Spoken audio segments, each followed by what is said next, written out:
Nithyananda Paramashivam. Om Nithyananda Paramashivam. Om Nithyananda Paramashivam. Om Nithyananda Paramashivam. Om Nithyananda Paramashivam. Om Nithyananda Paramashivam. Om Nithyananda Paramashivam. Om Nithyananda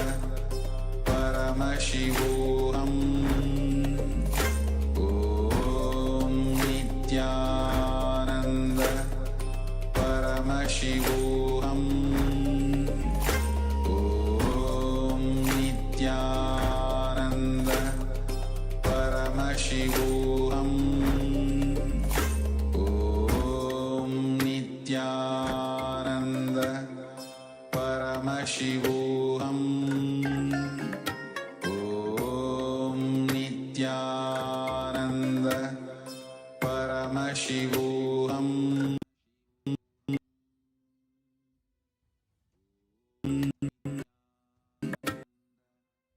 Om Nithyananda केवलं ज्ञानमूर्तिं तत्त्वमस्याधिलक्ष्यम् एकं नित्यं विमलमचलं सर्वधी साक्षिभूतं भावातीतं त्रिगुणरहितं सद्गुरुं तं Namami.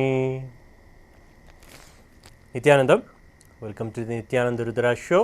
I'm Sri Nithyananda, and today we're going to be exploring into one of the beautiful chapters in the Bhagavad Gita. In fact, when the Supreme Pontiff of Hinduism, Bhagavan Nithyananda Paramashivam himself was asked, out of the 700 verses of Bhagavad Gita, what is the one verse that you will say is the crown among all the verses, is the one that you will recommend always? And this is there in this particular chapter. It is the 6th chapter, and in this chapter, the Supreme Pontiff of Hinduism shares about the verse. There it is, Uddared Atmanatmanam Atmanam Avasadayet Atmaiva Hyatmano Bandhur Atmaiva Rupuratmanaha. In fact, it is his very word to say, tell us that we should write this verse 100 and 1,000 times and really learn how this word can really be bolted into our consciousness. This verse is so powerful, and today we're going to see what the Supreme Pontiff of Hinduism share about it. And today we get to also have more information and share with everyone about the Bhagavad Gita decoded. That is the powerful Guru Vak blessing that the Supreme Pontiff of Hinduism has shared with all of us. Let us take this opportunity and be absolutely active about it. Let's take all of the Bhagavad Gita and the knowledge of it and share it with the world. And the way that we do this is by sharing with 11 people every day the Bhagavad Gita decoded. Share digitally, the Bhagavad Gita link is there. You can take it and share it with anybody. And then after that, Swamiji is very also sharing with us to remind us that after going and giving the book to someone, talk to that person, have them talk to you and ask them to request them to read, and then come back with any questions or anything. We also are also reading and also able to provide the answers to learn Bhagavad Gita, because we always think that in this Chaturmasya period, 4-month period, we should be secluded, alone, not doing any activity or such. But it is actually not the very tradition. He is saying that the tradition always is about enriching. It is about giving the Shastras to the world. And by doing so and by enriching everyone, you will also learn also. Because when it comes to our own issues, we deal with them in a way that we can understand. But when it comes to attending other people's issues, we have a different kind of listening. We have a different kind of unique way of approaching, and we're also very matter of fact about it. When someone comes to us or approaches us with any problem or anything that they're going through, we're able to see very clearly what it is that they're not able to do correctly, what cognitions they're holding on to that they need to drop so they can heal from them and move on. It is very easy to help someone else. And in fact, the truth is, it is actually that easy to do for ourselves, but we think it's a bit more complicated for ourselves. But in doing it for helping someone else have that clarity, the same clarity can be imprinted on us, and completion can also manifest in our lives. So that's why Swamiji always says that enriching and completion are two sides of the same coin. So we must always enrich everyone with the Bhagavad Gita, and that also find that we are also completing within ourselves. So taking this beautiful opportunity in this Chaturmasya period that is there going on now, and the Paramashivam program is also going to be starting in another few days from now, it is definitely the time that all of us really do the work of bringing knowledge and enlightenment as a lifestyle and a living inside our day-to-day lives. So Bhagavad Gita is the way to do it. So let us go on sharing Bhagavad Gita to everyone that we know, and more than that, meeting new people and really involving and taking up the responsibility to share the words that Hinduism is having through the words of the Supreme Pontiff of Hinduism. So without further ado, let us see this beautiful satsang on Bhagavad Gita chapter 6. पार्थाय प्रतिबोधिताम् भगवता नारायणेन स्वयं व्यासेन ग्रथिताम् पुराणमुनिनां मध्ये महाभारतम् अद्वैतामृतवर्षिणीम् भगवतीम् अष्टादशाध्यायिनीम् अम्बत्वा मनुसन्ददामि भगवद्गीते भवद्वेषिणि।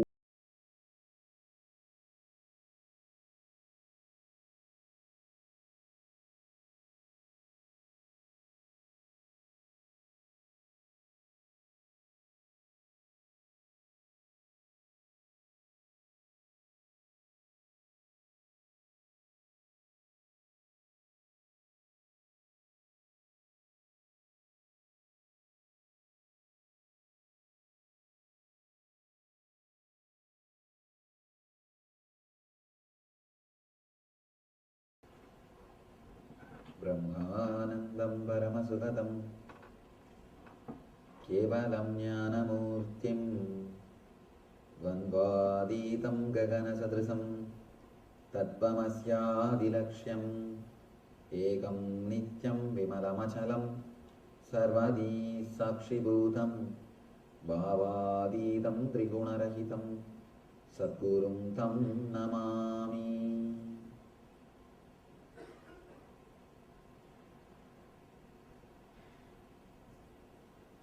पार्थाय प्रतिबोधिताम् भगवता नारायणेन स्वयं व्यासेन ग्रथिताम् पुराणमुनिनां मध्ये महाभारतम्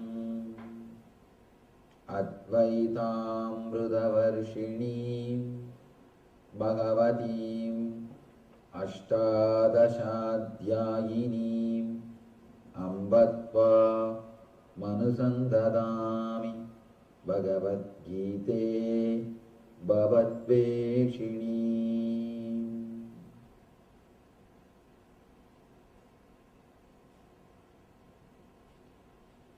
वसुदेवसुतं देवं कंसचाणूरमर्दनं देवकी परमानन्दं कृष्णं वन्दे जगद्गुरुम्।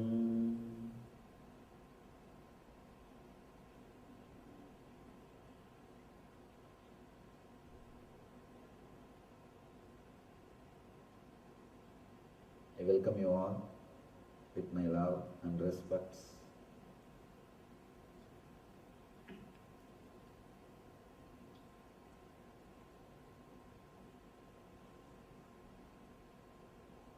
We'll start with a small story.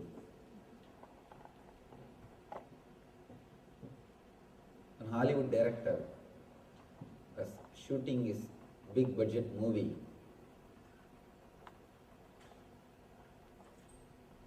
In a desert area. Suddenly one day, an old Indian appears. He goes to the director and says, "Tomorrow rain." It happens, really, next day rain pours. After 1 week, again, same Indian appears and says, "Tomorrow storm." Exactly it happened. Next day there was a big storm and he had to cancel the shooting. After seeing 3-4 times, the director was really impressed. And he tells his assistant, "Get that old Indian, we will pay him and keep him with us."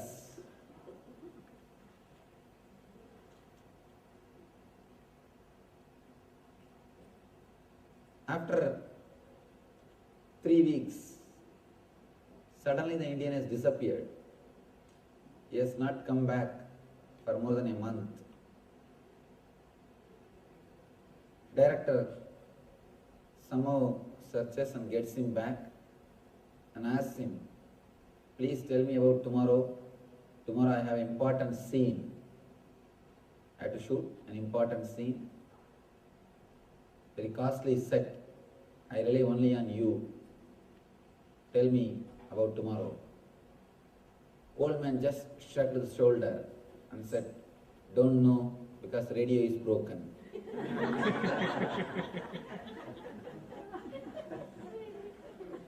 My radio is broken.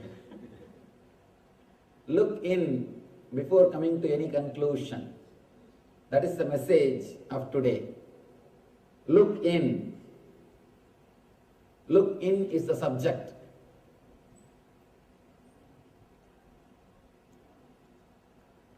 The 6th chapter of Bhagavad Gita starts with the first Krishna sloka. This chapter, Arjuna is not putting any question. Krishna is directly answering. He is continuing. He is continuing his answers. His answer from last chapter, translated very wrongly as celibacy. No. Celibacy is not the right word for brahmacharya. In Sanskrit, the word means so beautiful, such a wonderful concept. In English, you don't have equivalent word because the very idea never existed. The very idea of brahmacharya never existed. Brahmacharya means brahmacharya. Brahma means existence, reality, divine. Charya means living like. Brahmacharya means man who lives like a god, who lives with existence, who lives with reality. Please be very clear. Brahmacharya word does not mean who is unmarried. In course of time, when it is translated as celibacy, we started using that word to a person who is unmarried. No. Brahmacharya means who lives with existence. Most of us live with fantasies. Look in, you will understand how much of fantasies are there inside. Our whole life is a fantasy. Our whole life is running behind fantasies. We don't live with the reality. You neither live with the real husband, nor you relate with the real wife. If you look into our life deeply, we may live in the same house, but count how many times we look into each other's eyes. How many times eye contact happens? You don't need two hands to count. You don't need two hands to count. The reason is, always the screen of fantasy is there between you and your spouse, between you and the life. Continuously, you don't want to look into the life as it is. You are not ready to accept the life as it is. Continuously, we are working on developing the life. We are not ready to look into the life as it is. Just today, I got a book, beautiful book. Men are from Mars and women are from Venus. I was just seeing the book. There are so many nice things he has expressed in that book. Men are from Mars, women are from Venus. To tell you honestly, there are so many things which he expressed is a reality. In our life, if you see what is happening, in our life, if you just look around, exactly what is going on, I can say we should find out some other term. The Venus and Mars are too close. They are from same galaxy. We should find out something else. Our life is just filled with fantasies. Continuously we are chiseling the other person. Continuously the other person is chiseling us. You have imagination. According to your imagination, you chisel the real person. All sound which is heard in your house is the chiseling sound. It's nothing but the chiseling sound. Continuously we go on chiseling. You can chisel a stone and make a beautiful sculpture and keep it in your house. You can chisel wood and make a beautiful furniture and have it in your house. But you can't chisel a living being. When you start chiseling a living being, you create more and more trouble for yourself and for the other person. A person who is matured enough to live with reality, achieve the state of brahmacharya. Brahmacharya means living with a real person, just dropping the fantasies. Living with a real person, living with a reality is what I call brahmacharya. Here again and again Krishna says, just renouncing the sacred fire, not performing his duty, does not mean you are an ascetic, you are a sannyasi. Please be very clear. When he says renouncing fire, in those days, fire is the base for everything. Whether cooking or doing spiritual practices, for everything you need fire. I can replace the word fire to cell phone. In modern day, we can add in this way. Don't think just by dropping cell phone you can become a great sannyasi or a great karma yogi. Today in the modern day, cell phone and laptop has become a basic need. How the cell phone and laptop is a basic need. In those days, the Agni was the basic need for life. Please be very clear. How you are able to relate, communicate with people through cell phone. Our ancient rishis, they know the technique of relating with higher energies through fire. We should understand an important thing. Just how we are using cell phone and communicating, same way our masters, they know how to use the fire and communicate with higher energies. The whole science is nothing but using light particles. The whole science can be reduced of using light particles, whether it is electricity or atomic energy, everything. Everything is nothing but handling light particles with a different formulas, with a different method, with a different technology. Whether it is your fan, iron box, or this microphone, video camera, laptop, an atom bomb, everything can be reduced to that one single thing. Technique of handling the light particle, light energy. The science worked on light energy and created all these objects. Our Eastern rishis, mystics, worked on sound particle and created all these products. We had really Pushpaka Vimana. We did really have the atom bomb, Brahmastra. Everything was true.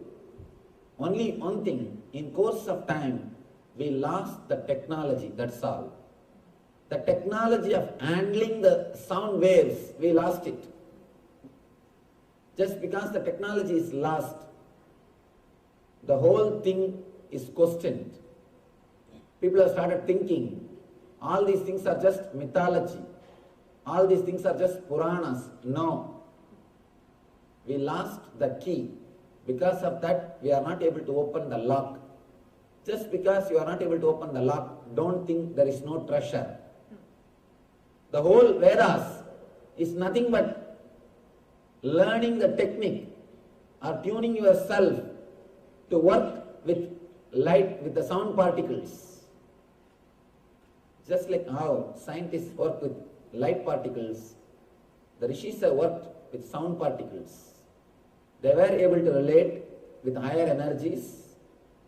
They were able to communicate through fire, just with the vibrations. The Sanjaya seeing through telepathy and Pushpa Vimana concept or Brahmastra, all these things are true. Not only true, they are fact. Only thing, they were using the light particle. They were not using the sound particle. When the cultural invasion happened, the techniques are lost. I myself have seen a sannyasi who will create fire just by few words. He will utter few words and he will create the fire. Just out of nothing. With few words, you will be able to create fire. And still now, if you go to Kumbh Mela, you can see hundreds of people burying their head inside the earth. More than 24 hours. And there are so many people who can play with this sound energy.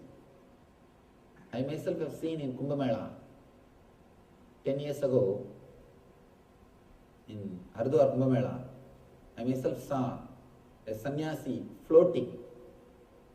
He was floating. Complete, the public was seeing. And he was just floating. And I have seen sannyasis who sit on the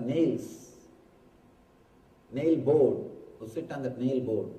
I even have a video recording of that. In the ashram we have a DVD, how they sit and how they are floating. Just with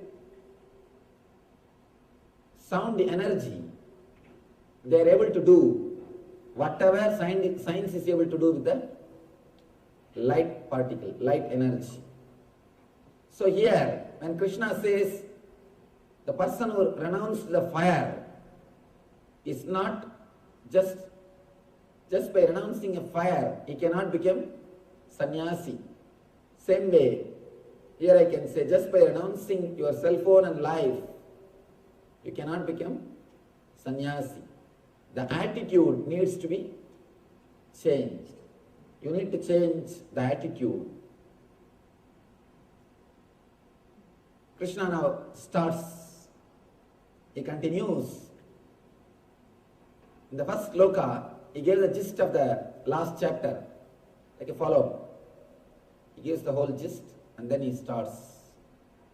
Uttaredatman atmanam atmanam avasadayet Atmaiva Hyatmano Bandhur Atmaiva Riburatmanaha Uttaredatmanatmanam Atmanam Avasadayet Atmaiva Hyatmano Bandhu Atmaiva Riburatmanaha. In my discourses, if I have quoted any Gita sloka more than twice, means this is the only sloka. At least 100 times I have quoted this sloka in my discourses. I can say this is a gist of the whole Gita. This single sloka is the gist of the whole Gita. Yesterday, we understood the concept, how to move from doing and having to being.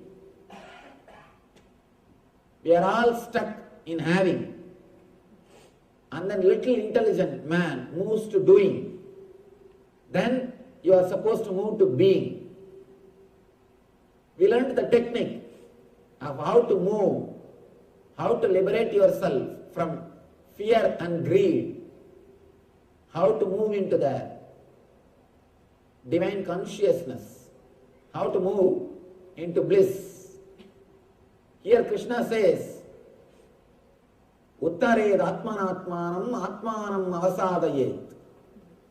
The translation goes, one must deliver himself with the help of his own being and not degrade himself. The being is a friend of the soul and his enemy as well. You are your own friend and you are your own enemy. If you know the technique of how to lift yourself by yourself, you will become friend of yourself. If you let yourself down, you will become enemy of yourself. Yesterday we all learned the technique. How many of you yesterday requested you to follow the technique just for 10 days? Naturally, when you follow, again and again you will fall. You will fall. If you have not fallen, please be very clear, you have not done rightly. You have not practiced properly. When you practice anything, naturally you will fall. Again and again, suddenly you will forget. Oh, I started working out of fear. I started working out of greed. You will come back. Again and again you will come back. When you start working, naturally you will see there will be few problems. There will be few problems. A small story. There was a big spiritual organization. One monk was sent to a remote tribal area for doing the service. Suddenly, headquarters receives lot of complaint letters about that monk. The president says, after reading the complaint letters, we have posted right person, don't worry. The secretary asks, what is this master? We are getting all complaints about him. We are getting wrong information about him. How do you say that we have posted a right person? He says, if you are getting wrong information, if you are getting complaints, means he has already started working. At least something is going on. Always, when you start anything new, you will have three phases. First, resistance. Next, just avoiding. They will neither care nor resist. Indifference. Third, acceptance. This is the way anything will start. Same way, when you start doing anything inside your system, the same way you will start growing. First, resistance. Again and again you will fall. You will forget. your system will resist. It will try to create all complications, all complaints, all possible arguments. Sometime, if you can't follow the teachings of Krishna, you will start blaming Krishna.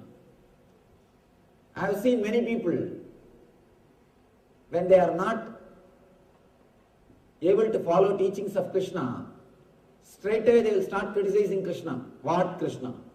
He was always flirting. He was always running behind women. He was Radha Lola. He's a Sri Lola. What type of man he is? Easily you can avoid, escape from Krishna by criticizing Krishna. When we can't practice these teachings, you have to justify yourself. And naturally, inside your being, your conscience will hurt you. So you have to justify. Some way you have to make your conscience believe you are doing right thing. So you have to find out some argument. So instead, when you are not able to follow, start criticizing Krishna. Best way to escape. Best way to avoid the teachings of Krishna. When we resist, when our being resists, if you allow the resistance to grow, you are the worst enemy for yourself. That is what Krishna says here. Uttared atmanatmanam atmanam avasadaye. Let you lift yourself by yourself. If you don't, you will be your worst enemy. It is up to you to help yourself as a best friend or to hurt yourself as a worst enemy. Please be very clear. Nobody can hurt you unless you allow. Nobody can help you unless you allow. Nobody can hurt you unless you allow. Nobody can help you unless you permit. Uttared atmanatmanam. Let you lift yourself by yourself.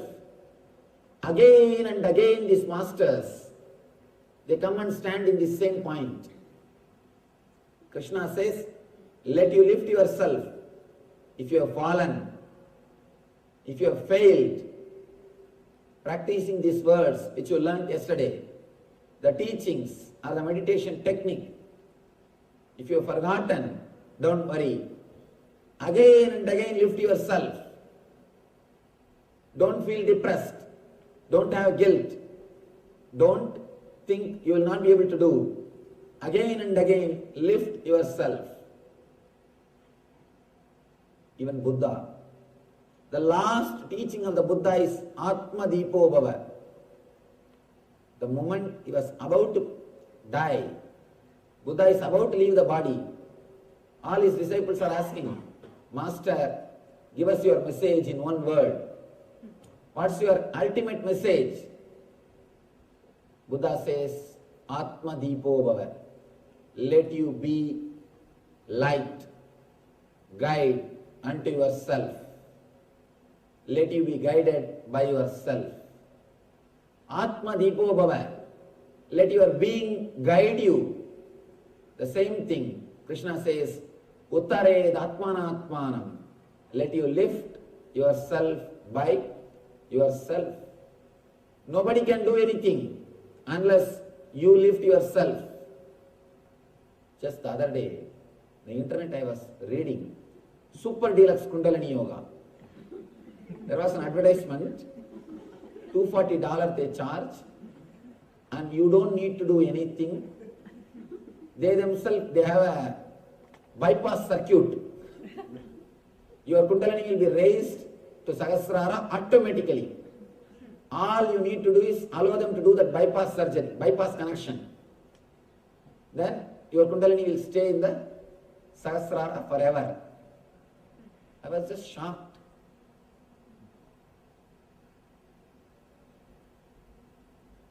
I was surprised. How can somebody else awaken your Kundalini? Of course, enlightened masters can awaken. But staying in that same state can be done only by you. They can give you the glimpse, satori, but staying in that consciousness and achieving samadhi can be done only by you. Uttared atmanatmanam. Only you can help yourself. Somebody goes to Buddha and asks, Master, you know enlightenment is the ultimate thing. Why don't you give that to all of us? Why don't you make us all enlightened? Buddha says, oh, you want enlightenment? Do you think that I should give enlightenment to everybody? Please go around and take a survey. How many really wants enlightenment? By evening, this guy comes back after taking an extensive survey in that whole city, and he says, Master, only 2 persons wants enlightenment. Buddha says, please bring them, let me give. He says, no, they are not ready to come from the house all the way here. If you can send by courier, they are ready to receive. If you can send from here, they are ready to receive and keep it in their house. They are not ready to come here all the way. Nobody wants. Even if you want it as a one more item in your showcase. We are not ready to risk anything for enlightenment. We want one more item in the showcase. We can say, whenever people come to our house, we tell, this is from Delhi, this is from New York, this statue is from Japan. Just like that you can say, oh, this enlightenment that Nithyananda Swami he gave. He was giving Gita discourse. I went and attended, he gave. How it looks? Just as a one more showpiece, we are ready to accept, but not ready to commit, or not ready to risk anything, not ready to take the responsibility. Buddha says, the existence is so great, it allows you, it gives you the freedom to be in bondage. God is so great, He gives you even the freedom to be in bondage. It is your freedom, whether to be in bondage or to be liberated. Even liberation should not be forced. If it is forced, even liberation is not liberation. If it is forced, how can it be liberation? It cannot be. So you have complete 100% choice to be liberated or to be in bondage. It is completely up to you whether to be liberated or to be in bondage. God is so great, He allows you, He gives you the freedom even to be in bondage. Here Krishna says, Uttared atmanatmanam atmanam avasadaye. Let you liberate yourself by yourself. Unless you liberate yourself, nobody else can liberate yourself. If you help yourself, you are the greatest friend for your being. If you don't, you are the worst enemy for your being.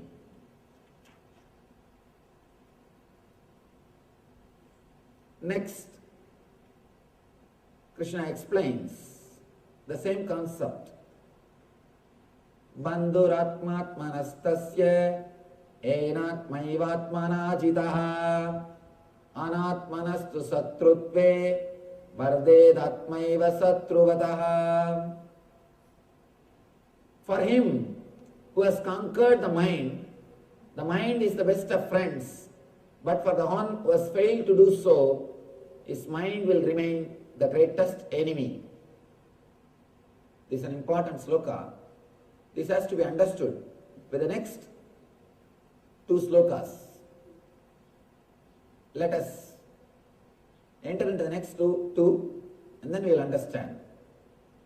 Jitatmana prasantasya paramatma samahitaha Sidoshna sugha dukkeshu tadamana pamanayo. Jnana vinyana truptatma kodasto vijidendriyaha Yukta yuchyate yogi samaloštashma kanchanaha. Let me give the translation, then we'll enter into the understanding. For one who has conquered the mind, the super soul, Paramatma, is already reached, for he has attained tranquility. To such a man, happiness and distress, heat and cold, honor and dishonor are all the same.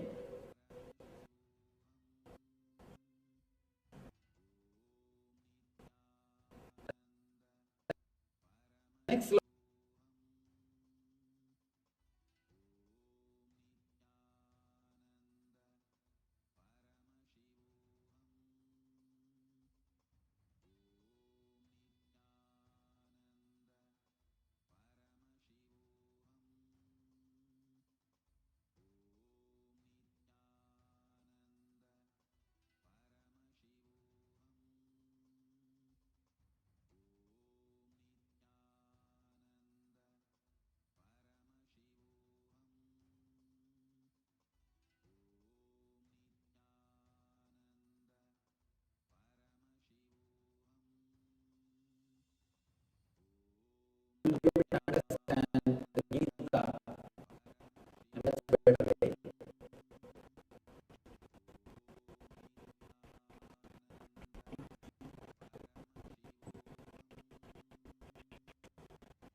please understand how our mind works, how we process information, how we perceive things, how our senses perceive information, and how you take decisions, how you move in your life.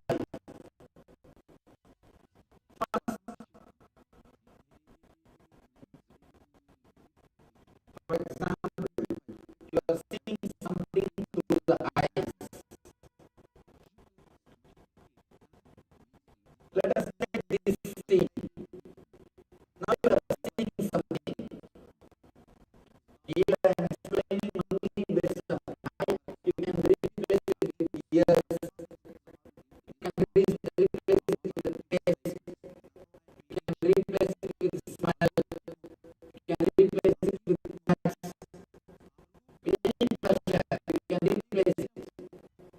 Here I am giving an example of eye. And this scene. Let us take the example of this scene. You are seeing me. First, your eyes will catch the picture or the scene. This will be taken to chakshu. Chakshu means the energy which is inside the eyes. This is called Indriya. Please understand, eyes are not seen. Through eyes, the energy is seen. Through eyes, something else is seen. How to understand this? Sometimes your eyes will be wide open. If you are intensely listening some music, even if somebody walks in front of you, you will not know. Your ears are open. If you are intensely reading something, even if some sound happens, you will not hear the sound. It means you are not hearing just through eyes or just by ears. Something else is seeing through eyes. It sees through eyes is called chakshu. The whole fire goes to chakshu. The picture or the scene which you are seeing will go to chakshu. In chakshu, the important process happens. All your earlier experiences, last 4 or 5 days I attended, it was really nice. I think it's really nice. Or if you think, no, I wasted my time yesterday itself, this is not worth. Some decision your buddhi will take. Your buddhi will say, someday it will respond, whether it is right or wrong, whether you liked it or not. Someday your buddhi will give the response, and now the whole file will go to ego. According to the buddhi's signature, the buddhi will write in the file, yes or no. Buddhi will write in the file, yes or no. This is what, according to my past experience, or this is what my analysis, this is what is my decision. Whatever buddhi feels will be signed. The whole file will go to ego. Ego will deliver the command. Ego will say, if buddhi says yes, if buddhi says, I enjoyed yesterday, it was such a wonderful experience, then ego says, sit here, continue to listen, listen intensely. Ego will give command. If buddhi says, no, yesterday itself I wasted my time, it was boring, and this is not for me. If ego says, if buddhi says, this is not for me, Immediately the ego gives the command, come, let's move. There is so much of work to be done in the house. The moment ego gives the command, automatically your whole being starts executing it. This is the way you receive information, you process it and you respond. The information comes, the processing happens and the response is given. This is the way our senses work. Now, Krishna says an important point, an important thing. Let me now explain. Eshu tada manapamanayo. For one who has conquered the mind, the super soul, Paramatma, is already reached.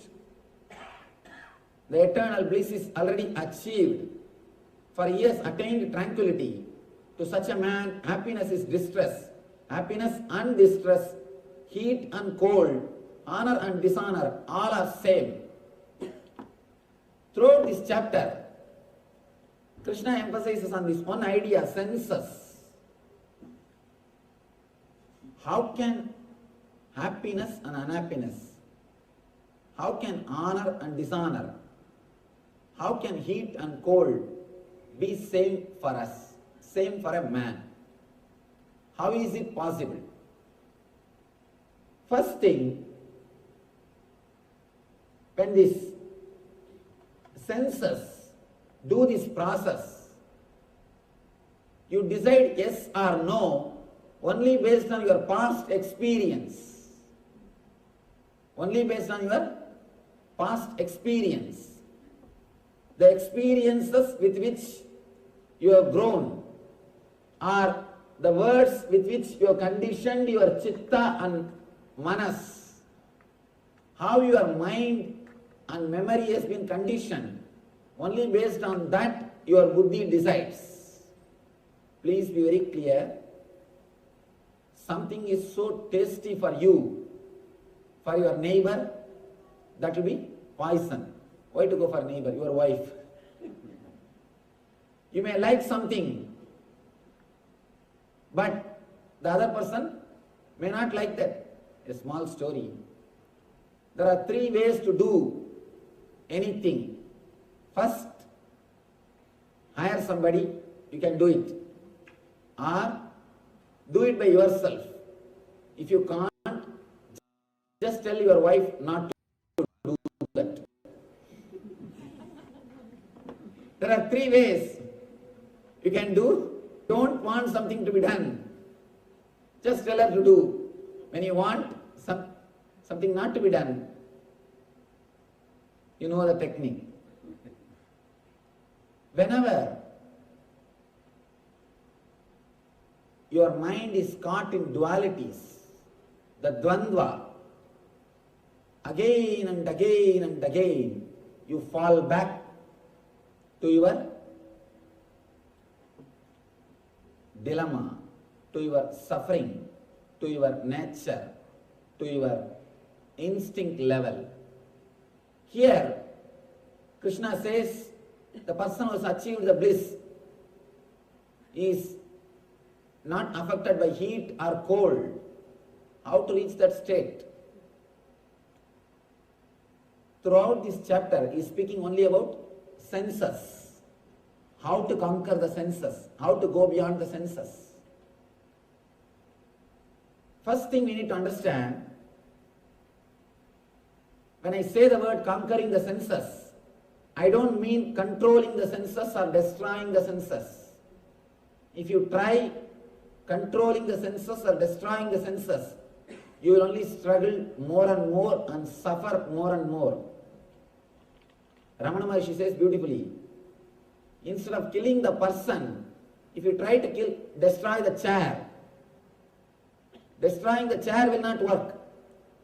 Killing the person only will work.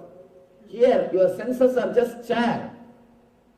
Your ego is the person who is sitting there. If you try to control your senses, that is not going to work. If you try to control your body, that is not going to work. Krishna says beautifully, for one who has conquered the mind,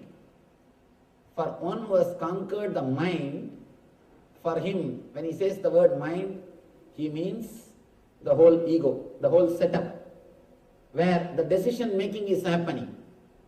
Mind, buddhi and ego. This is the spot where the decision making is happening. When you just try to conquer the senses, again and again and again, you will be a failure. You will be a worst failure. And one more thing, if you have failed 2-3 times, you will lose the confidence. If you fail fighting with your senses, automatically you will lose the confidence. You will start thinking, it is never possible. I can never achieve it. You need intelligence to progress in this path. Small story. One guy wanted to go for a vacation to Juhu Beach.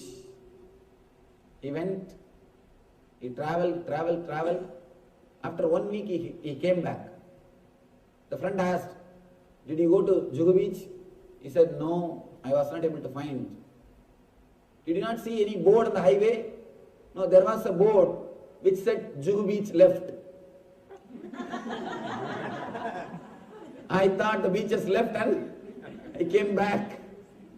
You need intelligence to travel, to progress in the path. If you try to work from the wrong side, if you try to work from the side of senses, you will never be able to succeed. It's like if you try to create more pressure on the cooker, you will not be able to succeed. First you need to remove the fire. You need to remove the fire. You need to stop the energy supply. Here, the ego or the buddhi, the place from where you take the decision, that from there continuously the decisions are supplied to your senses. All you need to do is to work on the level of mind, not in the level of senses.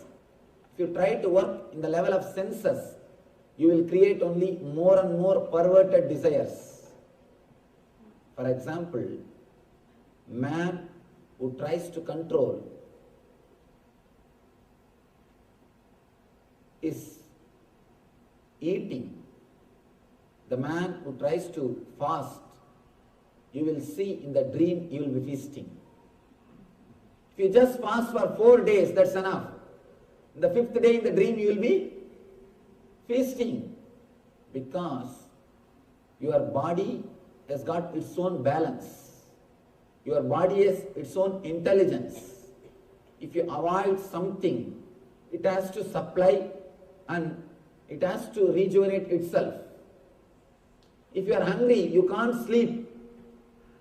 If you have to continue to be in that state of sleep, your body should believe. You should be made to believe you are not hungry. So your unconscious energy creates the dream as if you are feasting. You are eating. Whatever you deprive, your unconscious will satisfy itself in the dream state. Because in the dream state there is no police, there is no state, there is nobody to control you. You just project your world and enjoy it. You just do whatever you want. An important thing, if you are suppressing anything, be very clear, in the dream automatically it will express. Dream is nothing but your suppressions. Dream is nothing but the expression of your suppressed desire and fear. Your fear or desire, when you suppress it, it expresses in dream. One important thing, it expresses in a very perverted way. In a very perverted way. With the senses, you will never become tired. If you enjoy through dream, if you were frightened through dream, your whole being will suffer. You can see, if you had a nightmare, even after waking up, for hours, you will be in that same mood. You will be in that same mood. Your whole being will be shaken. Now, they are coming up with a new concept called fear stroke. Just like paralysis stroke, fear stroke. We do get fear strokes in dreams. We do get fear strokes in dreams. If you are suffering in the dream level, be very clear, there is something seriously wrong in the mind and buddhi level. You are trying to control the senses instead of controlling the mind. Instead of removing the fire, you are trying to create pressure. All we need to do is to work on the mind, to remove the fire, to stop the supply of fuel, to stop the supply of energy. Krishna says, for the one who has conquered the mind, for the one whose mind has started doing the right processing,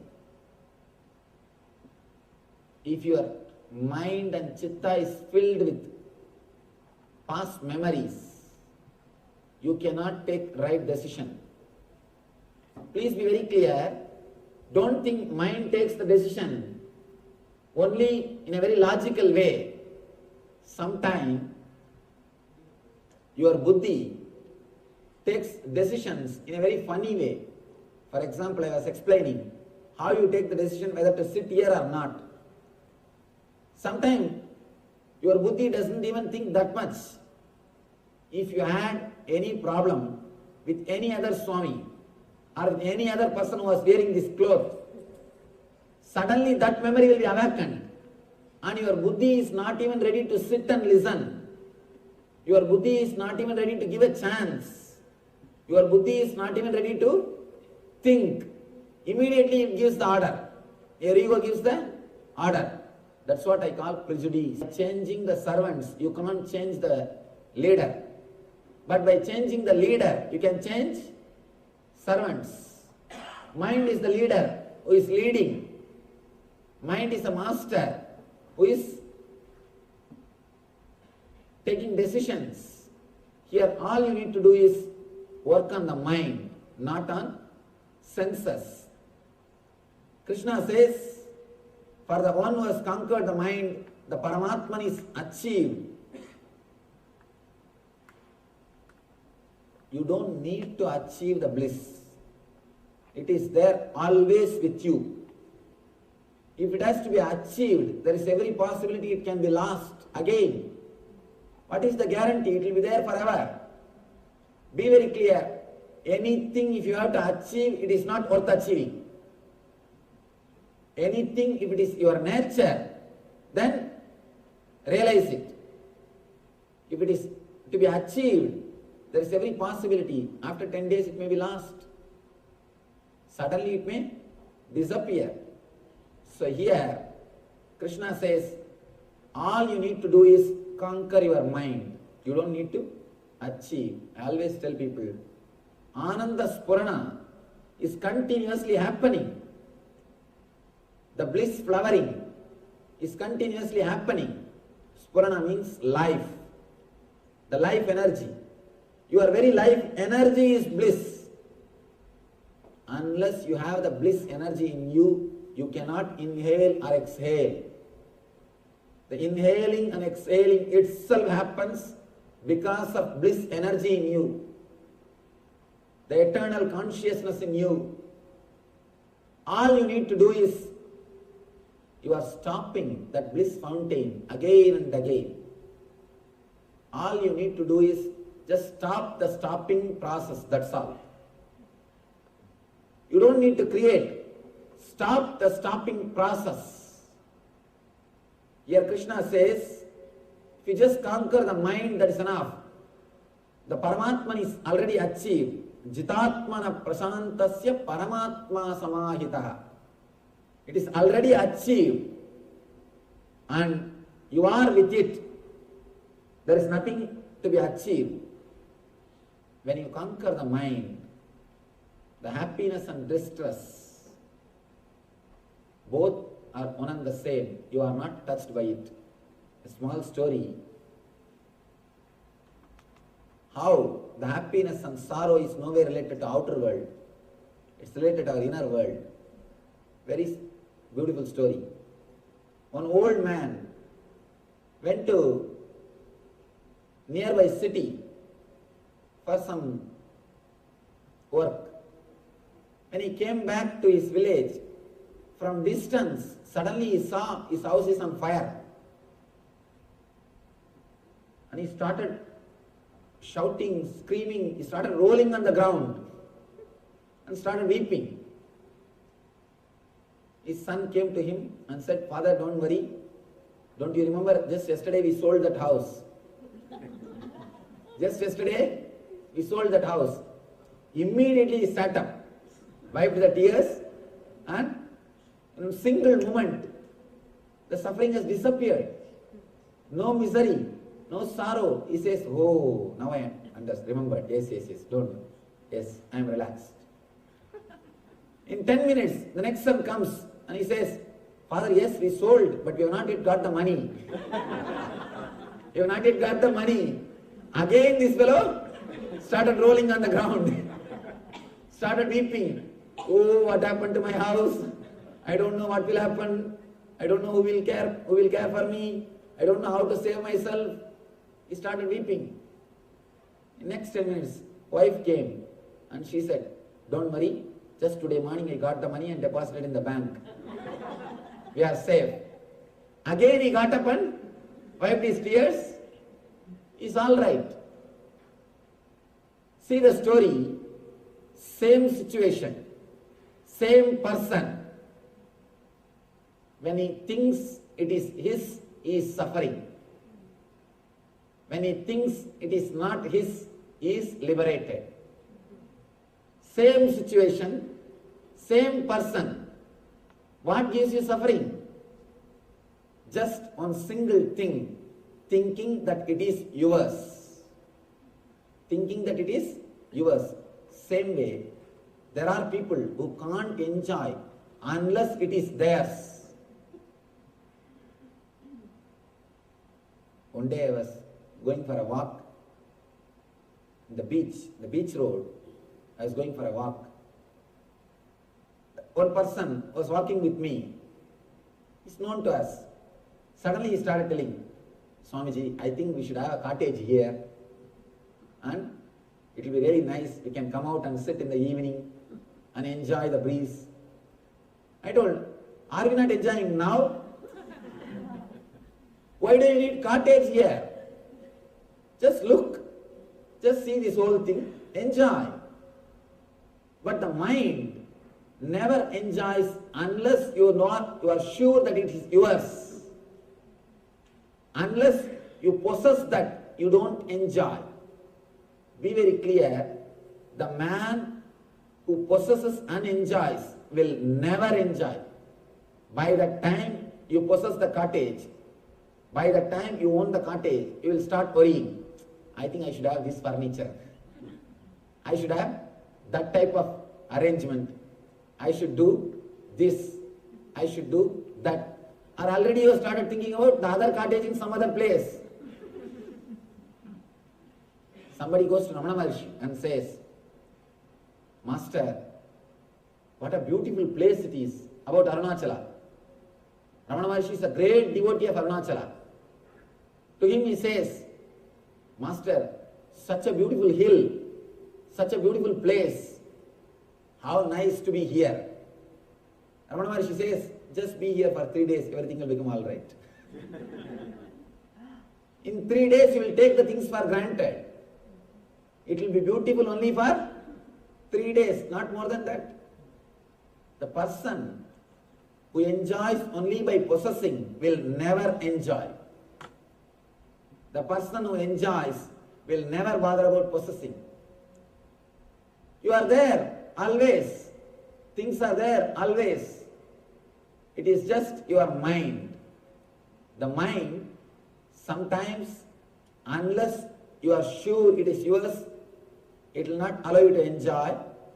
Sometimes when you know it is yours, it creates suffering. Suffering or enjoyment is created only by that one place, only one link, that mind.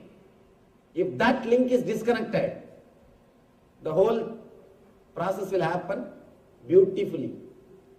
The only difference between you and an enlightened man is that one link missing. Don't think enlightened man means he will have two big arms. Nothing. There is no difference between you and an enlightened man. The only one difference, one link, that mind link is missing, which continuously decides what is there for me, what way I am connected, what way I am affected. And I, that link is missing. If you can cross that link, if you can cut that link, if you can cross the I, you will become Christ. If you can cross the I, you will become Christ. Nothing else. All you need to do is just remove that one link. Don't try from senses. You will destroy it. We always complain about senses. Again and again, we say senses are spoiling us. No, you are spoiling them. Be very clear. Don't put the responsibility on senses. You are spoiling them. You destroy them. You abuse them. We abuse our senses. Look into our life. Night till 2 o'clock sitting and watching the baseball, television. Your eyes will be begging, please give me a little rest. Please give me little rest. When some advertisement comes, and automatically your eyes will close. It wants to sleep.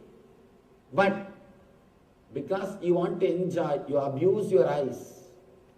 Same way the gongura chutney. So hot. Tongue will be burning. Eyes will be pouring. The whole system will be burning. But not even with a fingertip, with a hand. And now just the word is enough. I can... how many mouths are feeling the taste? We abuse our senses. We disrespect our senses. Please be clear. Senses are not destroying us. Senses are not disturbing us. It is we who are disturbing the senses. It is we who are abusing the senses. It is this link. What is there for me? This link, the I, that is where the whole trouble starts. That is where you abuse your senses. All you need to do is not to control the senses, but to control the mind. Make it understand what is really happening inside your system. One more very simple thing, to tell you honestly, heart and taste, both are one and the same. Today, just try to do this simple experiment, very small experiment. Stretch your tongue and concentrate on the tongue. When you go back to your house, try to do it. Just concentrate on the tongue. Visualize as if you are walking on your tongue. Your tongue is a highway and you are walking on that road. Just concentrate on it. Then take a chili and sugar candy. Take a chili and sugar candy. Touch it from two corners. Put chili in one corner, sugar candy in another one corner. And deeply witness what is happening. Suddenly you will realize the process which happens when you touch chili. and the process which happens when you touch sugar candy, both will be one and the same. Please try to do this experiment. You will understand. If you go a little deep, if you go a little deeper inside your system, the hot and sweet both are one and the same. Only when you stamp that, this is hot, this is not good for me, this is sweet, I like this. Only when you put a rubber stamp, only when you label it, the trouble starts. As a process, as a nature, both are one and the same. Try today. If you experiment, you will understand. Both processes are one and the same. You label that based on your belief, your earlier beliefs. Based on that, you label them. You decide. You downhole your experiences based on your recorded memory. Suddenly you decide, this is not good for me. Then you start thinking it is not good for you. And you really start feeling it is not good for you. One more thing we need to understand. Your thoughts are creating your senses. Your mind creates your senses. Don't think you are living with what you have. You create what you want to have. You are not living with what you have. You are creating what you want to have. Your thoughts are so powerful. Your mind is so powerful. It can change the whole body. It can just change the whole body. For example, one thought just now, try to think a person who creates disturbance in you, or your enemy, person who took money from you, not giving back, a person who gave you money and asking it back. Just remember that person. Immediately you can see the change happening inside your system. The whole chemistry is changing. Blood is boiling. BP is rising. Heartbeat is rising. Pulse rate is increasing. Just one thought, your whole system is changing. A single thought can change the whole chemistry. Or one thought which creates lust. One board or one hoarding is enough. Immediately your whole body chemistry changes. Your whole body is now ready. Please be very clear. Single thought can change the chemistry of your body. Your body is again and again created by your thoughts. It is your thoughts which creates the body. That is why in India there is a great science called Samudrika Lakshana.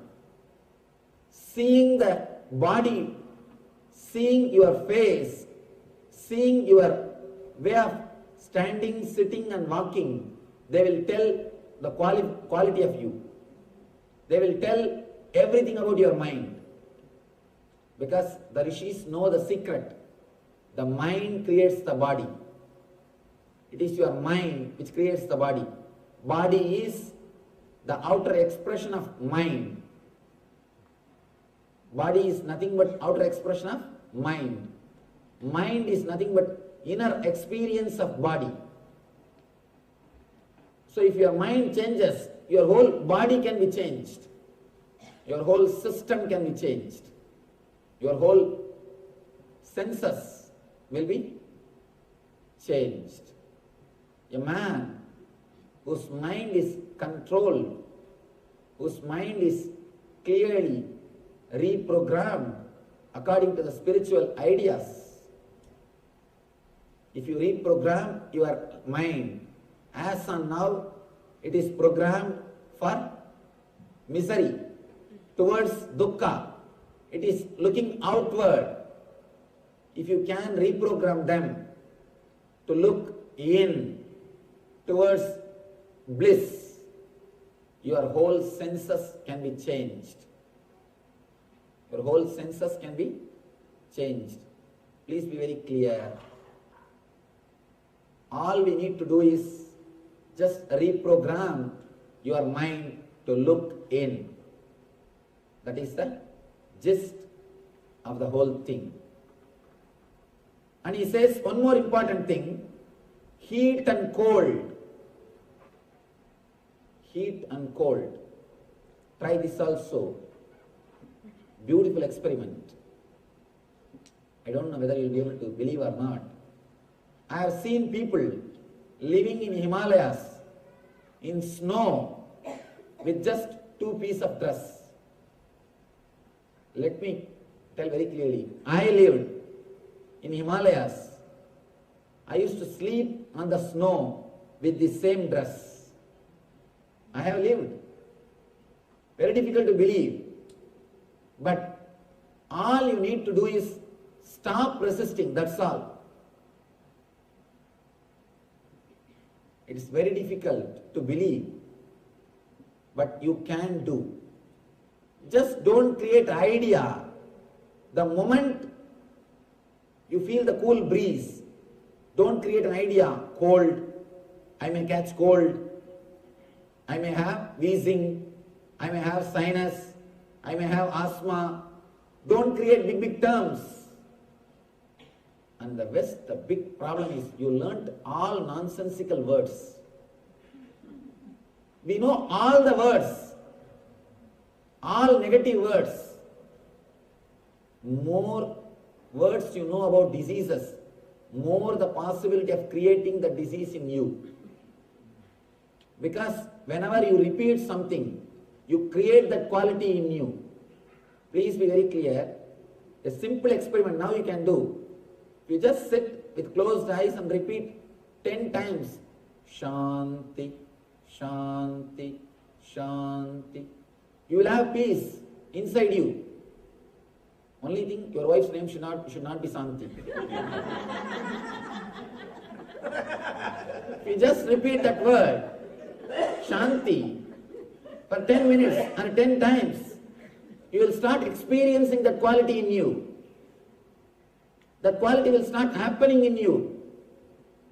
If you repeat the names of diseases, please be very clear, you will start creating the same diseases in you. There's a recent research, beautiful research. I went to the API convention, the American Association of Physicians of Indian Origin. There they gave me a big, their research works, beautiful book. I read few researches. One research says, the medical college, they did this research, medical colleges.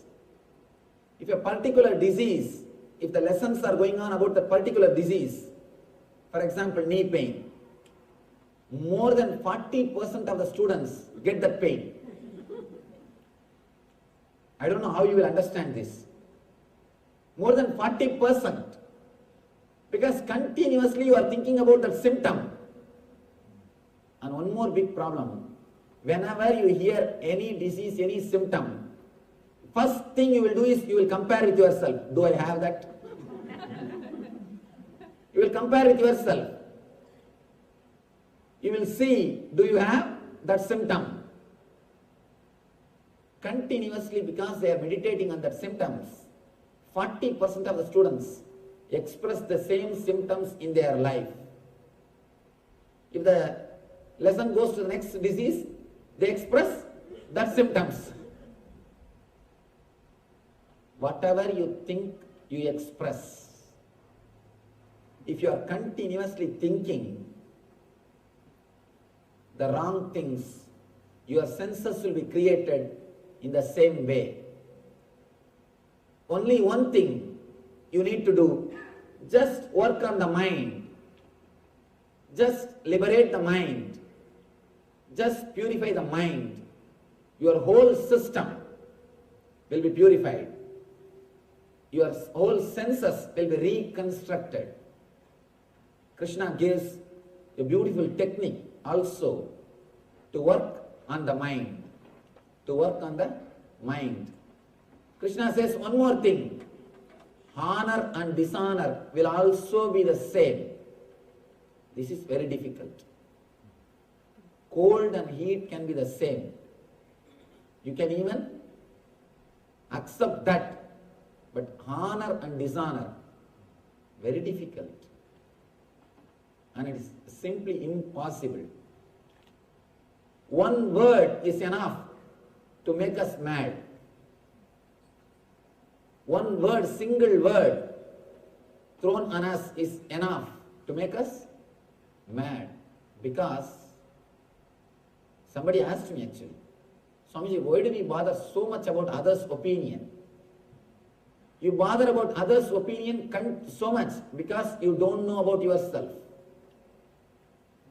You know about yourself only through others' words, others' opinions. You understand about yourself only from others. If everybody says you are beautiful, you get that record, you get that certificate. If everybody says you are intelligent, you get that certificate. If everybody says you are great, you get that certificate.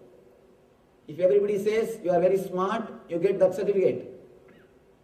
Collecting all these certificates, with those certificates you build your personality. In our Life Bliss program, the first session is about this. The first session, why we get depressed. Why again and again we fall into the low energy. Because the energy source for you is other certificates. You don't have self-respect. You respect yourself only based on others' opinions. If others' opinions about you is good, you think you are great. If others' opinions about you is not good, immediately you fall. Have you seen the kids playing? They will build castles with playing cards. Same way, you build castles with other certificates. Your personality is nothing but a castle built with others' certificates. If one card is removed in that castle, what will happen to that castle? It just tumbles down. Same way, if a single person takes away his certificate, what happens to your personality? Just collapse. Again and again you fall into the depression. Please be very clear. Whenever you fall into the depression, either somebody would have taken their certificate or you are afraid that somebody may take away their certificate. That's all. Scan it. You will realize either somebody would have taken away their certificate or you are afraid that they may take away their certificate. We have no self-respect. Christ says, Jesus says, love thy neighbor as you love thyself. That is why so much of war. Because you don't love yourself. That is why so much of hatred. Jesus says, love thy neighbor as you love thyself. You don't love yourself. We don't have self-respect. We know about ourselves only based on others' opinions. We build our personality only by others' opinions. That is why we care so much for others' opinions. The first session of Life Bliss is this session. First thing I tell people is, if you want to live, learn how to live, how to stand on your own foot, how to be with yourself. As on now, our source of energy is others' opinions. If somebody comes and tells you, you are really great, you will try your best to say, no, I am not, but inside what happens? See very clearly, inside what happens? Inside the mind is telling, tell little more. But Outside you feel very shy. But inside mind says, no, little more. Okay. Continuously, we are fueled by others' opinion and we work to get others' opinion. Meditate on this one statement. This is a sutra. This is a great sutra which can liberate you. Don't worry about others' opinions. Don't worry what others are thinking about you, because they are worrying about what you are thinking about them. They are worrying, thinking what you are thinking about them. Don't worry about others' opinions, because they are worrying about your opinions about them. Meditate on this one statement. It will completely liberate you from this problem of honor and dishonor.